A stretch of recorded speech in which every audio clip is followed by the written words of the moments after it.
In this video, I'll guide you through how to record a payment in Xero. This is a core task in keeping your accounts up to date, and doing it properly will make your reports, bank reconciliations, and customer balances much more accurate and easier to manage. Let's start from the very beginning. First, open your web browser and go to the Xero website. Sign into your Xero account if you're not already logged in. You'll need access to the organization where the invoice you're recording the payment for is stored.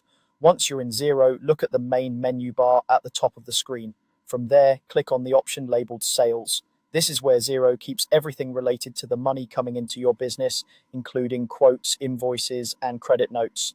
After you open the sales area, click on Invoices. This will take you to a list of all your invoices in Xero. By default, you'll usually see a summary of invoices grouped by status.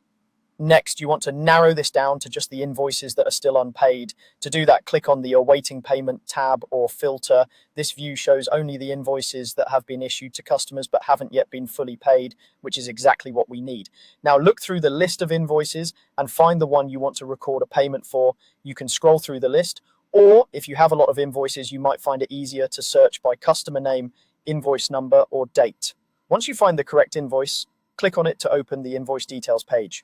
With the invoice open, scroll down the page until you reach the section where you can add a payment. You'll see an option or button labeled Record Payment. This is what tells Xero that the customer has paid and allows you to capture the details of that payment. Click on Record Payment and a form will appear. The first thing to fill in is the date paid. Enter the actual date the money arrived in your bank account, or the date you received the cash or check. Using the true payment date is important because it affects your cash flow reports and aged receivables.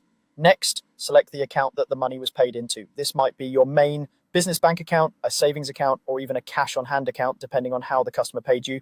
Choose the account that matches your bank statement so that reconciling later is straightforward. Then enter the amount paid. If the customer has paid the invoice in full, this should match the full invoice amount.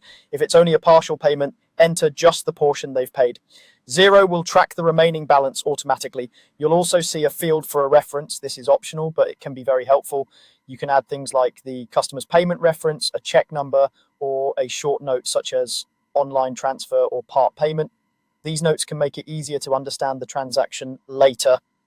Once you've checked that the date, account, and amount are all correct, and you've added a reference if you want to, click the Record Payment button to save it. Xero will update the invoice status, and if it's fully paid, mark it as paid. That's all you need to do to record a payment in Xero.